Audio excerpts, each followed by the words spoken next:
Hello, Potato. I have been cleared to return to work from my COVID case. I am, I guess, as well as I'm going to get. So if my voice still sounds bad, that's just my voice.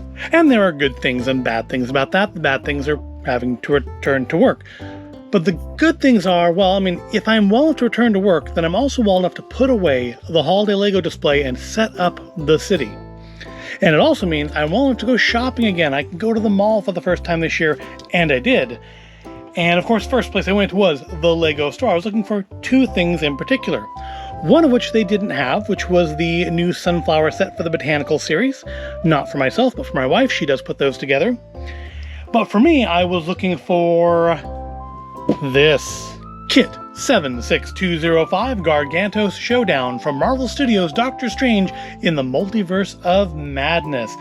I don't have a Doctor Strange minifigure. I don't have a Wong minifigure. I think Wong has only ever come in the Sanctum Sanctorum set, which I don't have. And I don't think anybody has it before now. An America Chavez minifigure, because I think it's the first time she's actually had a minifigure made of her, movie version or otherwise. Of course, you'll see on the box here, we do have Scarlet Witch featured, but she's not in this set.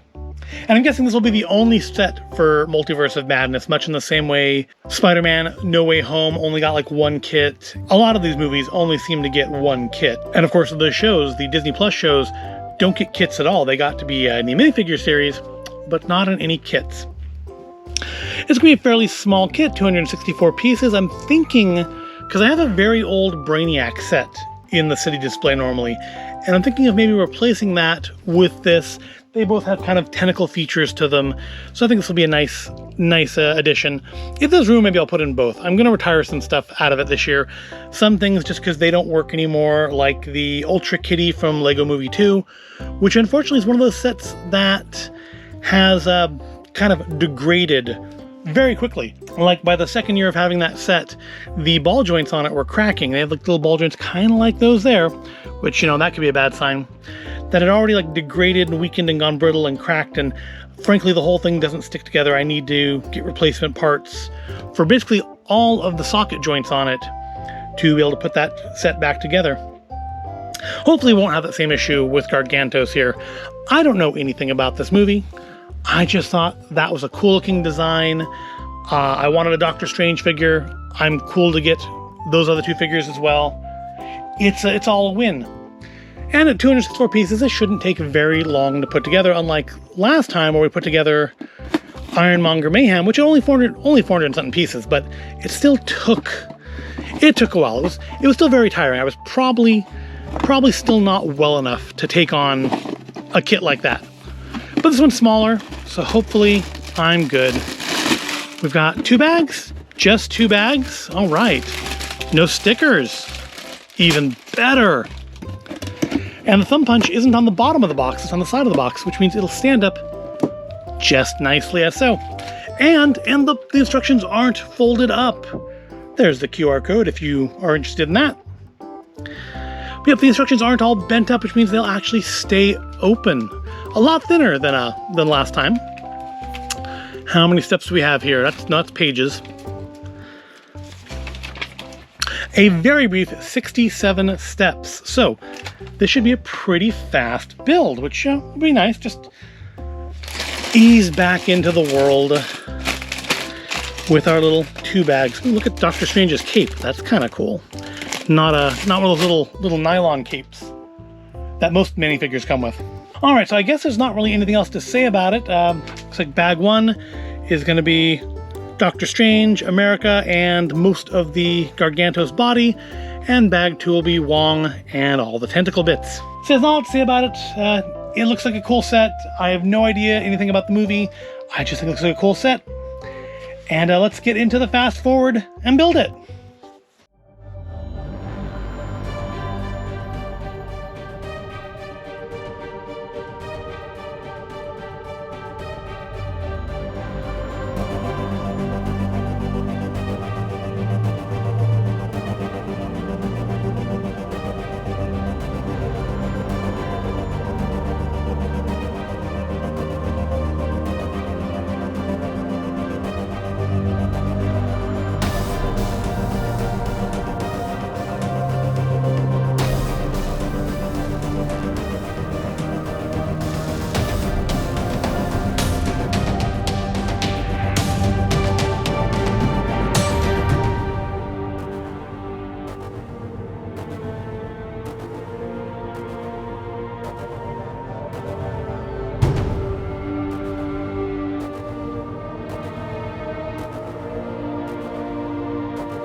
There we go. I thought that would be quick. Like, what 2.5 minutes? No problem at all. A number of little fiddly bits on here. Lots of little one-by-ones and little horn things to put in, I guess, to make sort of an eyelash tentacle sort of thing.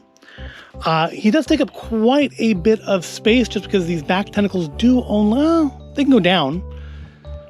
Yeah, it's less space there. So we did come with 3 minifigures. We have Doctor Strange, who has, I think, a very interesting cape and 2 faces, although they're very similar faces. I guess this would be like the stern face here. Let's just pop that off. Be easier to look at it that way. So it's like his stern face, I guess, and then kind of an arched eyebrow, like slightly less stern face. And this is the first time I've had ones that came with the little hand effect things that create his little magical floating discs. I haven't seen that before. I've seen, of course, like the blasty bits like on Iron Man, but never the magical discs, which is cool. The printing on him's pretty nice. Again, I really am impressed with the cape, because I think the What If Zombie Hunter Spider-Man came with like the typical like nylon cape. Should have come with one of these since it's supposed to be Doctor Strange's cape, but that's nice. Then we have Wong, who despite having a hairpiece, only has 1 face. Which is weird. I would expect usually, characters with hairpieces that cover the backs of their heads pretty fully get a second expression, but he only gets the 1. Of course, he has his little pink discs for him casting magical spells. And I don't know, is that hair quite right? I guess he's a little more like stubbly, and it's kind of hard to do that in a Lego. So they kind of gave him like a little bit of an afro here, I think. Still, printing on it's nice, and it is my first Wong figure, so he will definitely be going into the city display. And finally, we have America Chavez, who is a child-sized figure, because she does look pretty young there on the box. But just like with the Kevin figure in the Home Alone kit we did last year, she's got the bendable legs. I really hope this is going to be the standard for children minifigures from here on out. I hope after Kevin we never see another unposable child leg again, although I've got old kits that I've already picked up that have those in it, but no new kits from this point on, hopefully. And she has a little rainbow badge because I believe the character America Chavez, I don't really know much about her, but I believe she does fall into the LGBTQIA spectrum.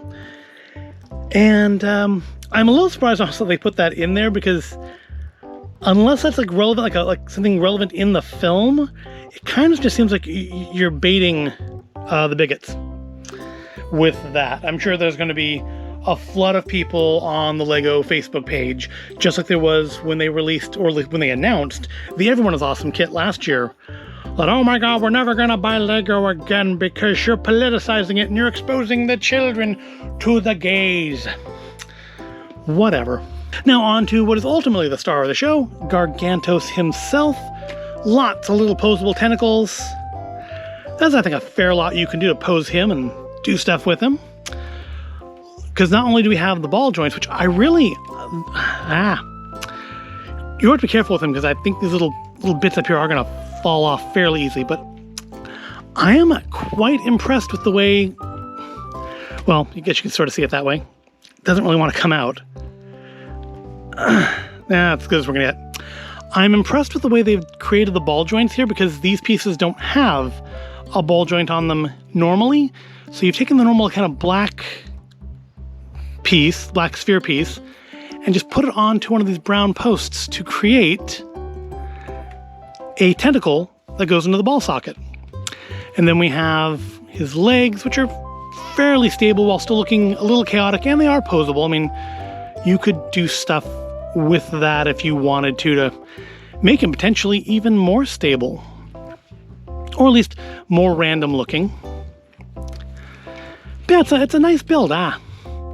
See, these joints come off easily. I do worry that the sockets the balls are in are going to kind of break. I'm afraid that they're just going to wear out, and these pieces, when I go to put this together next year, he is not going to function anymore. And especially with these green ones, I mean, the gray ones, I'm sure I have spares of somewhere. That's, I think, what we need for Ultra Kitty as well as I think gray ones. But these green ones, I know I don't have any extras of these green ones. Hopefully being bigger, they're going to be a little more sturdy, but who knows. We do have a nice look on the eye here. And again, I love the fact there are no stickers in this kit. It's all printed pieces. Although honestly, I'm still going to complain about the lack of printed pieces and that these should have had printing on them. These should have had the little designs that appear on their magical summonings on them as well. And that would look really cool. But still, overall, a nice set. It's rated for ages 8 and up. I do think this is probably a pretty good playset, although I kind of got the impression from everything I've heard so far that Multiverse of Madness is going to be a little bit more of a mature movie. I think like what Sam Raimi's directed it, isn't he? So I don't know how appropriate it's going to be for kids, but it's still going to have the Disney name on it, so it's not going to be, I'm sure, rated R. Lego wouldn't make it if it was. That's why they won't make any more Deadpool sets. It was because the Deadpool movie was rated R. But overall, I am happy with it. It's going to look nice in the city. I might be able to keep Brainiac in there. I don't know. I got to set it all up. And then, of course, I'm sure we'll post pictures of that on the @Void of Intelligence Instagram once it's done. Well, I hope you found this at all interesting and entertaining. This is my first new Lego kit purchase of the year. Put together. Just need to go set up the city and put it in place. If you did like it, please give the video a like and subscribe to the channel. And I will see you in the next video.